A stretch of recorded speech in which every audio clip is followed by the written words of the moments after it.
And all right, we are back with Vinyl Authority.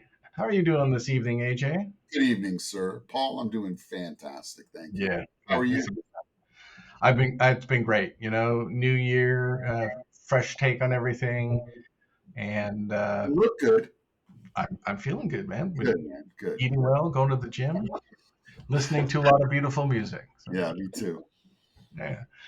All right. So, for the folks who may just be tuning in for the first time, would you like to introduce yourself and your Sure. mission? Yeah. I am AJ from Radio KAJW, international streaming radio service on live365.com.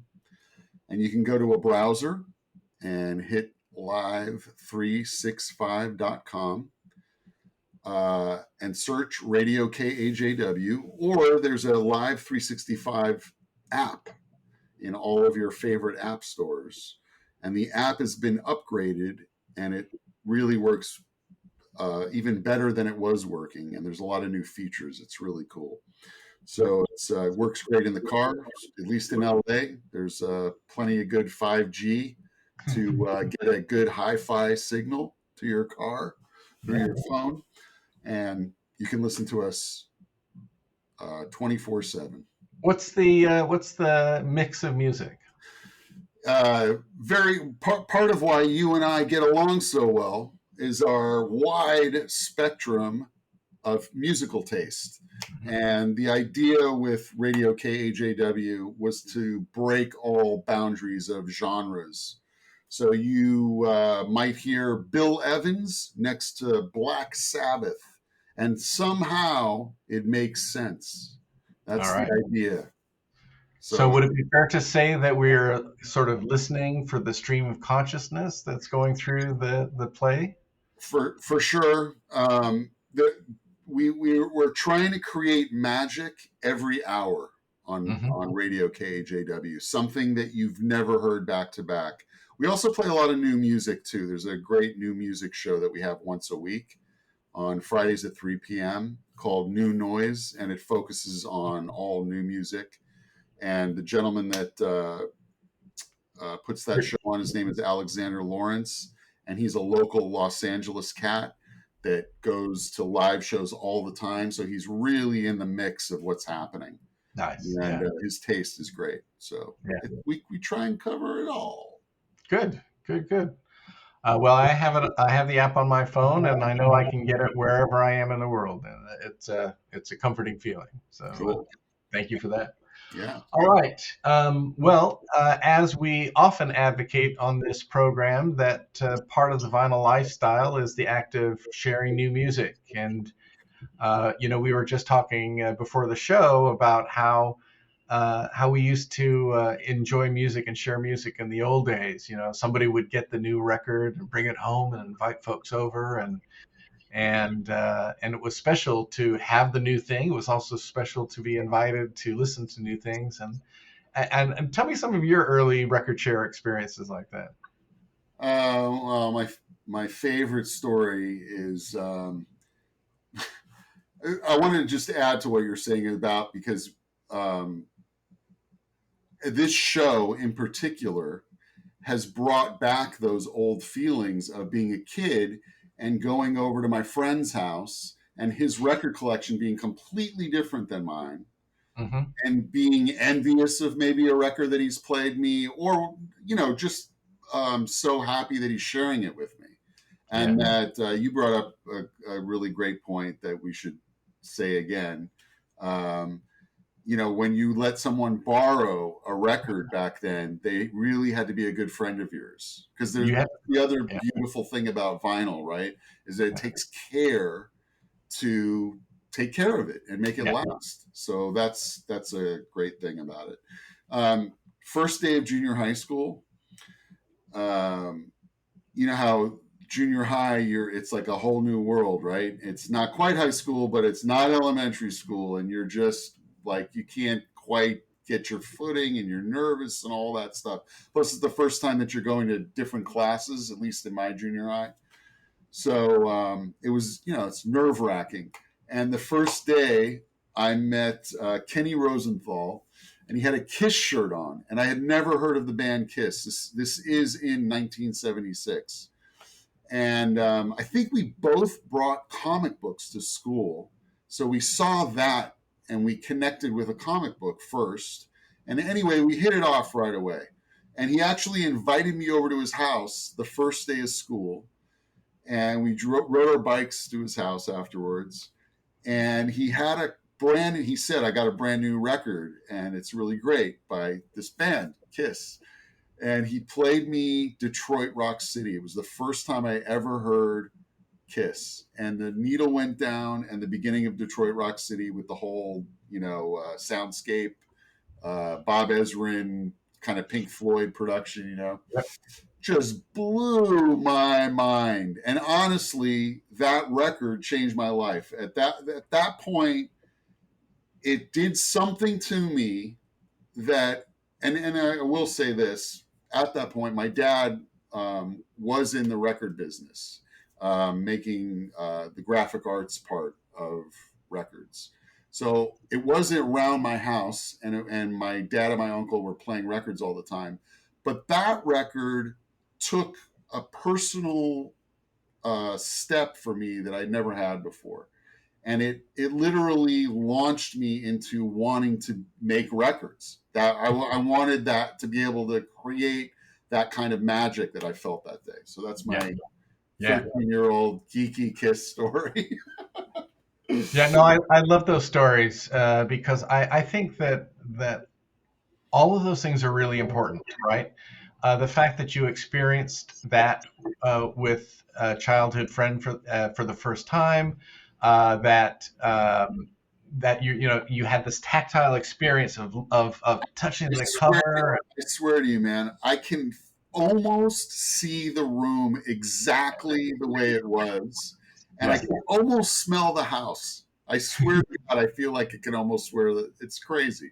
Yeah. Well, and that's it. I mean, so somehow all of those sensory experiences are ingrained in your memory and your spirit. And I'll bet you if you reached for that album right now and pulled it out, you could just transport yourself back to that and relive a big part of that. I mean, do I need to tell you? First of all, I own, I think, 4 different versions of Detroit Rock City. They've remastered it, they've remixed it.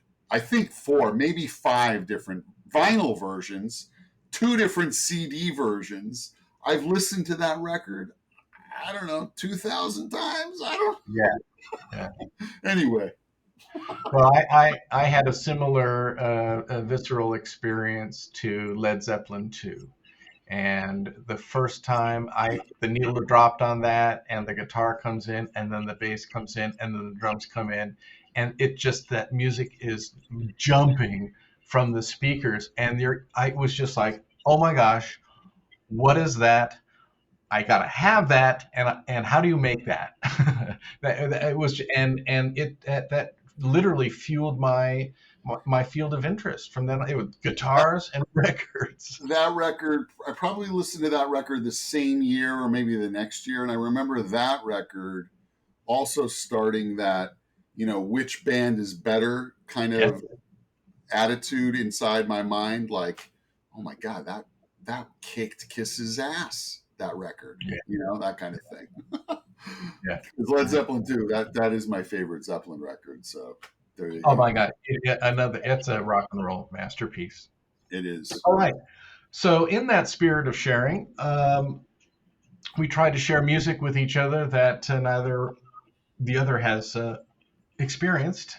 So what have you got to share tonight? This one's got a good story. Back in 2007, right? 2007, I had the pleasure of meeting William Basinski. Mm-hmm. I was working in West LA. Whoops, I just dropped an expensive CD. And I ended up producing this CD package for him. I'm in the printing business, and had a really wonderful experience helping him create this package. This thing has become a collector's item. I think the last time I looked, you can get this CD for, I think it's $100. It's limited. and he's become quite a popular, eclectic.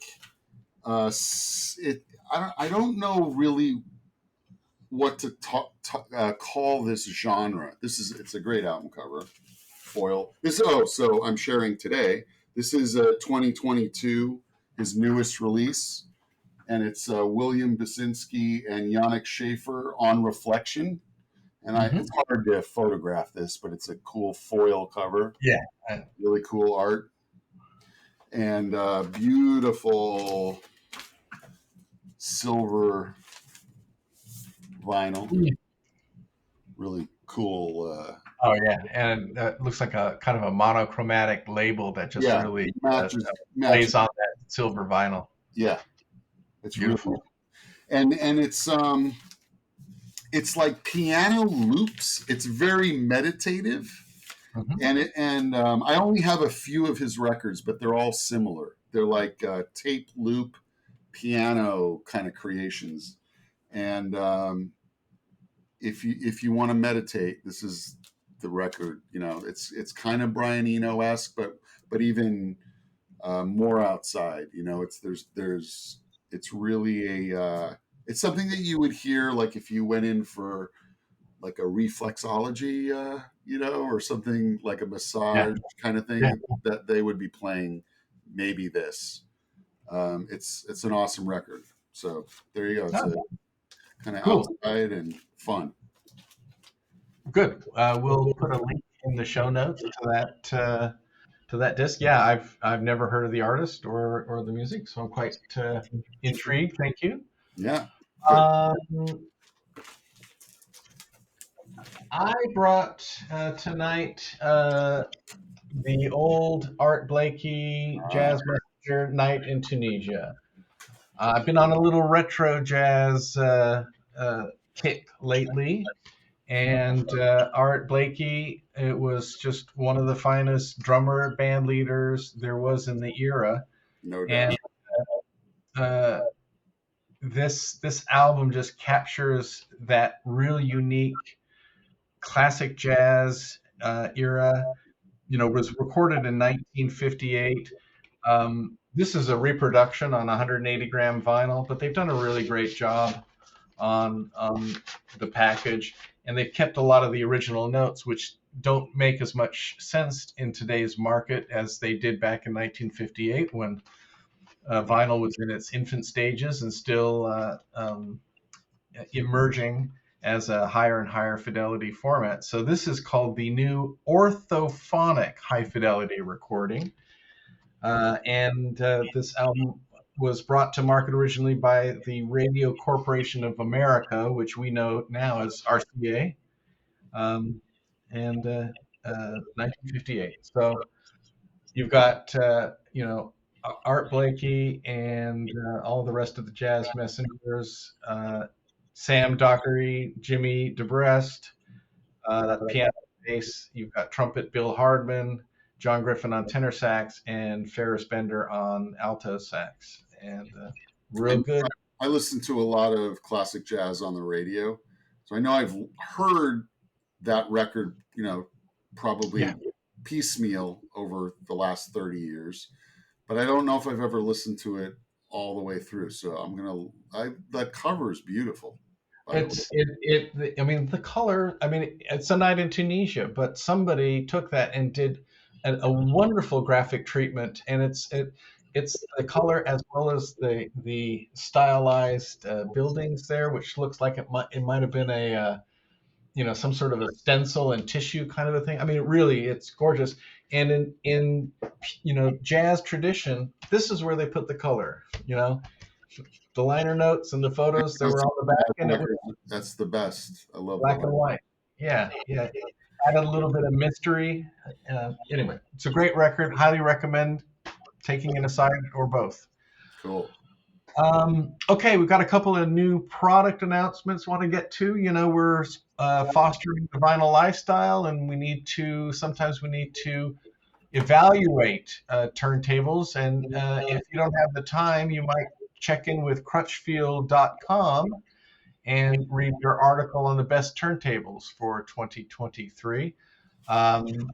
and it just goes. They've got 9 choices, and this is a great place to get some good hi-fi equipment. Loads of great uh, options from Sony and Audio Technica, and so again, I encourage people to take a look at their system as they're looking at their collection and say, yeah, you know what, it deserves an upgrade. And oh, you were thinking about some new gear recently, weren't you? Are you trying to pick up some new Yeah, speakers? I just got my music room together because a very good friend of mine gave me a keyboard, and I finally set it up. And I just bought a Vox Tube keyboard amp. It's small for Yeah. the music room is small, but I'm excited about this amp, so I just bought that. Um, and I bought a new guitar. Did I tell you that? I bought a new acoustic guitar. Oh no, Bought a I don't. nice jumbo Guild Oh, acoustic yeah, guitar. that's a good one. Great, plays great, sounds great. And so in that room, I'm getting ready to put a hi-fi system in the library, as I like to call it. And we were talking about what kind of small monitors to get. Little bookshelf speakers, yeah. And I was I was just kind of asking what you thought of the Yamaha Nearfields, the HS, because I have a pair of NS10s that are, Yes. it's like a religion to me. Those speakers that are in my living room that I love. But I haven't heard the new generation speakers, so I was curious about that. But you haven't heard them yet, right? I haven't. No, and I come from the same school, which is those NS10 studios were just that was the mark. They had to sound good on that. It was the standard, right? And I was really disappointed when they stopped making them. Me too. Interestingly enough, there are a couple of companies that are doing some pretty sincere redos. I think Avantone makes a clone, and there's one other company. If you look up NS10 clone speakers, there are two, three companies, and they're doing a I pretty good will. job. I'll look into that. And then Yeah, if we're both seems like we're both fans of Bowers Wilkins, so I have yeah, a lot of their speakers already. So I yeah, might get another their smallest bookshelf for that room. So I haven't yeah. really pulled the trigger yet. And then that the turntable that you showed last week's show, Last the episode, yeah, cedar, that blew me away, man. I'm thinking it's about. gorgeous. I'm gonna check. I'm gonna look into it a little bit more, see if there's more reviews, and see if people are having good luck with it. Yeah, I think it's beautiful, and I like that price range. There, it's around $5,000, yes, so that's it's something. not 10 grand. But I want to kind of kick it up. The two turntables I have right now are right around two. I got a Music Hall and a Planer 5, Hmm. and they're both great turntables. But I like to get one more a little spicier. Yeah, yeah. Well, if you're contemplating bookshelf speakers, give the Crutchfield catalog a once over and see what fits it, what the size is, and see. I think they have a pretty generous discount there, and they're good people. So Cool. give a look.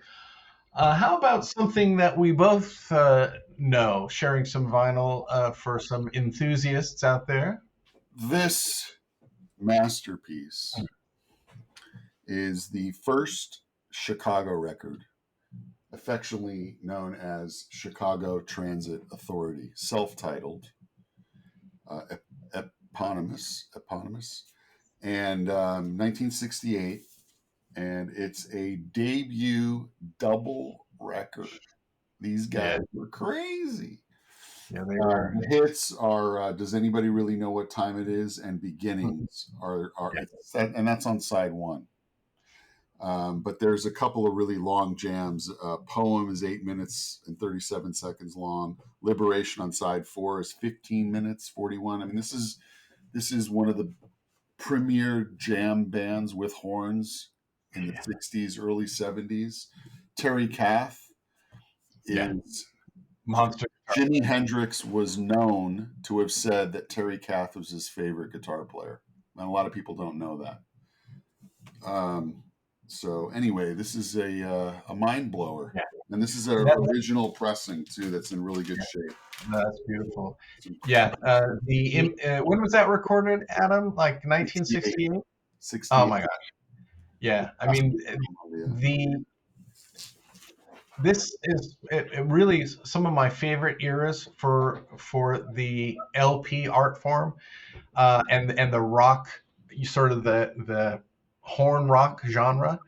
Uh, because you had the electric guitars and you had some really jamming drums and electric bass, but you had these wonderful horn textures and great arrangements. And I mean, it was real high energy music, and it was all done, with very few studio tricks, a lot of live recording. The era of getting a really solid basic track and then just putting a little, fairy dust on it. Whenever I hear this record, and you think about the other music that was being made around the same time, Let It Be and Hendrix late '60s records, and Zeppelin just starting to happen, and the Who. You got to think when you listen to this record that Chicago thought they were better than everybody. You know, it's such amazing epic music that you Yeah. got to think they were just thought they were, and the Stones, right? The late Yes. '60s Stones. Yes. You Yeah. got to think Chicago thought they were better than everybody. I always Well, feel that way about it. It's so slick, but not slick. It fits in that classic rock era, but such great jams, just that's the thing. amazing arrangements. Yeah, amazing arrangements. It was jazz rock. They're using jazz chords for the most parts, and the horns and the high energy drums and bass just push those songs forward. Yeah, The other, it's a must. the other thing about this record, why I pulled it out, is because your podcast, Vinyl Authority, when you first told me about it and asked me if I was interested in coming along for the ride, it reminded me of Chicago Transit Authority. So Yes. All right. Okay, we're running a little bit long, but I want to share a Soundscapes project with you that I'm really proud of. We seem to be in kind of a horn mood tonight, as it turns out. We've done Art Blakey, Chicago Transit Authority. Seems like the right time for Trumpet and Drum by Irving Bush. And this is a wonderful collection of Independence era and Civil War era patriotic tunes. My uncle was a professional trumpet player. He played for Nat King Cole and then spent many years in the Los Angeles Philharmonic. This was an album he recorded in 1976 to celebrate the nation's bicentennial. And at the time that it came out, I was getting into records, and I thought this was amazing. My uncle knows how to make a record, and I guess I spent the rest of my life trying to figure out how he did it. Then a few years ago, I came across the master tapes as I was helping my aunt move, and I said, "Oh, Marilyn, we've got to restore these, at least archive this, and create a digital archive." And so when we restored the tapes and digitized it, I took it. I said, "We've got to really put a product out again and give it some new life." So we did a new album cover. Art and Ash did a fabulous job creating this very vibrant. I mean, these are bold colors. And again, in mostly one color, but a little bit of spot there is Irving. And there says a real personal message in the liner notes from me, in addition to the original album's liner notes. This was a fun project to restore some of my uncle's work. Great project. Clear vinyl, right? Also? Nope, this is just black vinyl. It just, is? Standard. If I were to do it over again, I would have to go white clear white with blue and red sprinkle. Splatters. But you live and learn, and Right. we'll make more records. Look for more colorful records soon from Sound Yeah, Studios. right. Cool. All right. So as always, it's been a pleasure getting together and waxing philosophical about all things wax, or many things wax anyway.